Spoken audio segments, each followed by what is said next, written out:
గొర్రెల స్కీమ్లో అవినీతి తిమింగలం. వంగాల వందల కోట్ల అక్రమార్జన. యూనిట్కు 10 నుంచి 18 వేల కమిషన్. రీసైక్లింగ్ ద్వారా 50% నొక్కివేత. కమిషన్ల శుక్రాచార్యుడిగా మాజీ director Lakshma Reddy. Doctor assistant director ద్వారా వ్యవహారం. గతంలో పశుక్రాంతి పథకంలోనూ వంగాల చేతివాటం. కొత్త సర్కారు దృష్టి పెడితే వాస్తవాలు బయటకొచ్చే ఛాన్స్.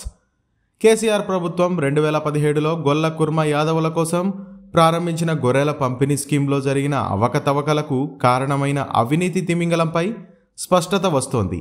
ఈ అవినీతి తిమింగలమే తాను తన తామేదారుల ద్వారా అందిన కాడికి 100 కోట్ల కమిషన్ల రూపంలో దండుకొని ప్రభుత్వంలోని పెద్దలకు ఆయాచిత లబ్ధి చేకూర్చినట్లు తెలుస్తోంది. ఈ అవినీతి మాజీ ఉన్నతాధికారి వల్లే దాదాపు గొర్రెల మేకల ఫెడరేషన్ పూర్తిగా భ్రష్టు పట్టిపోయినట్లు సమాచారం. బీఆర్ఎస్ సర్కారు 2017లో తెలంగాణ రాష్ట్ర గొర్రెల మరియు మేకల అభివృద్ధి సహకార సమాఖ్య ద్వారా గొల్ల కుర్మలు యాదవులకు సబ్సిడీ పద్ధతిన గొర్రెలు పంపిణీ చేయాలని నిర్ణయించిన విషయం తెలిసిందే. ఈ స్కీమ్ను అప్పటి ప్రభుత్వం చాలా ప్రతిష్టాత్మకంగా తీసుకుంది. ఇందుకోసం గైడ్లైన్స్ను రూపొందించింది, మార్గదర్శకాలను విడుదల చేసింది. ఎంపిక కాబడిన లబ్ధిదారులకు ఒక్కో యూనిట్ చొప్పున సరఫరా చేయాలని నిర్ణయించింది. యూనిట్కు 20 గొర్రెలు, 1 పొట్టేలును ఇవ్వాలని డిసిషన్ తీసుకుంది.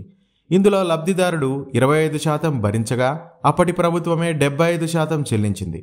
అంటే యూనిట్ ధరను సర్కారు 1.25 లక్షలుగా నిర్ణయించగా ప్రభుత్వము 93,750 రూపాయలు, లబ్ధిదారుడు 31,250 రూపాయల చొప్పున చెల్లించాడు. గొర్రెల పంపిణీ స్కీమ్ కాదు, కమిషన్ల స్కామ్.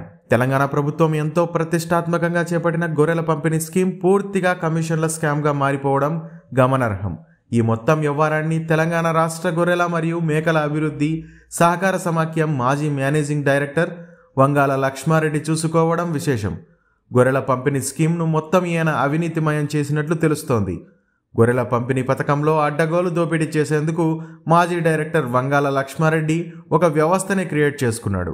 ఇందుకోసం రాష్ట్ర కార్యాలయంలోనే ఒక అసిస్టెంట్ డైరెక్టర్ డాక్టర్ను ఏర్పాటు చేసుకుని వసూళ్లకు పాల్పడ్డాడు. మొదట టర్మ్ గొర్రెల పంపిణీలో డాక్టర్లు నేరుగా స్పాట్కు వెళ్లి గొర్రెల అమ్మకందారుని సంప్రదించేవారు. వీరు చెప్పిన ప్రకారమే గొర్రెల యూనిట్లు అప్రూవల్ అయ్యేవి. ఈ నేపథ్యంలోనే నేరుగా జిల్లా పశు వైద్యాధికారుల నుంచి ఒక్కో యూనిట్కు మాజీ మేనేజింగ్ డైరెక్టర్ వంగాల లక్ష్మారెడ్డికి 10 నుంచి 18 వేల వరకు కమిషన్ల రూపంలో ముట్టేవి. ఇలా ప్రతి జిల్లా నుంచి కోట్ల రూపాయలు ప్రతి నెల వంగాలకు మామూళ్లు అందేవని సమాచారం. దీంతో వంగాల డైరెక్టర్గా ఉన్న కాలంలో 100 కోట్లు వెనకేసుకున్నట్లు తెలుస్తోంది. రీసైక్లింగ్లోనూ 50% నొక్కివేత. ఇక మొదటగా కమిషన్ల వరకే పరిమితమైన వంగాల లక్ష్మారెడ్డి వ్యవహారాలు తర్వాత రీసైక్లింగ్ తంతుకు తెరతీశాయి. 10,000 నుంచి 18,000 వరకు తొలుత కమిషన్లు తీసుకోగా అనంతరం గొర్రెల పంపిణీలో అక్రమ రీసైక్లింగ్ వ్యవస్థను ఏర్పాటు చేసుకుని సుమారు 50% వరకు మాజీ డైరెక్టర్ లక్ష్మారెడ్డి కమిషన్ల రూపంలో నొక్కేయడం గమనార్హం. గొర్రెల పంపిణీ స్కీమ్లో భాగంగా లబ్ధిదారులు వారికి కేటాయించిన రాష్ట్రాలకు వెళ్లేవారు. ఇలా మన రాష్ట్రాల నుంచి తమిళనాడు, కర్ణాటక, మహారాష్ట్ర, ఏపీలకు గొర్రెల సెలక్షన్ల కోసం అధికారులు లబ్ధిదారులను తీసుకువెళ్లేవారు. అయితే అక్కడే మాజీ డైరెక్టర్ లక్ష్మారెడ్డి తన వేషాలను మొదలుపెట్టేశారు. అక్కడికి వెళ్లిన వారి చేత ఫోటో తీయించుకొని వాటిని రీసైక్లింగ్ చేయించేవారని సమాచారం. లబ్ధిదారులు కట్టిన డీడీల మొత్తానికి అదనంగా 30,000 వరకు అందజేసి మిగతా మొత్తాన్ని ముడుపుల రూపంలో పుచ్చుకునేవారని తెలుస్తోంది. ఇందుకోసం వంగాల జిల్లా వైద్యాధికారులపై ఒత్తిళ్లు పెట్టి పనులు చేయించుకునే వాళ్ళని తెలుస్తోంది. జాయింట్ డైరెక్టర్గా ఉన్నప్పుడే రీసైక్లింగ్ పనులు. ఉమ్మడి ఆంధ్రప్రదేశ్లో దివంగత ముఖ్యమంత్రి వైఎస్ఆర్ ఉన్నప్పుడు పశుక్రాంతి పథకం అమల్లో ఉండేది. ఈ స్కీమ్లో భాగంగా మేలుజాతి గేదెలను పాడి రైతులకు ఇచ్చేటోళ్ళు.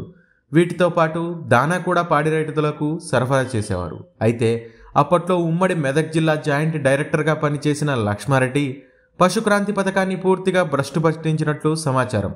పశువులను నార్త్ ఇండియా నుంచి తీసుకుని వచ్చి వరంగల్లో దించగానే వాటి ఫోటోలు తీయించి మళ్లీ వాటిని వాపస్ పంపేవారని తెలుస్తోంది. తద్వారా కోట్ల రూపాయలను వంగాల వెనకేసుకున్నట్లు అర్థమవుతోంది. అంతేకాక నాసిరకం ధాన్యాన్ని కొనుగోలు చేసి భారీ అవినీతికి పాల్పడినట్లు సమాచారం. అదే తంతును గొర్రెల పంపిణీ స్కీమ్లో లక్ష్మారెడ్డి ప్రవేశపెట్టినట్లు తెలుస్తోంది. వెరసి బీఆర్ఎస్ సర్కార్ హయాంలో 3,66,000 యూనిట్లను అప్పటి ప్రభుత్వం పంపిణీ చేయగా అందులో దాదాపు 40 నుంచి 50% వరకు ఫండ్స్ పూర్తిగా మిస్యూజ్ అయినట్లు విమర్శలు వెల్లువెత్తుతున్నాయి. అందువల్ల కొత్త ప్రభుత్వం గనుక ఈ వ్యవహారంపై నజరు పెడితే మాజీ డైరెక్టర్ వంగాల లక్ష్మారెడ్డి వ్యవహారాలతో పాటు ఆయన ఎవరెవరికి ముడుపులు ముట్టజెప్పారనే విషయం బయటకొచ్చే అవకాశం ఉందని తెలుస్తోంది.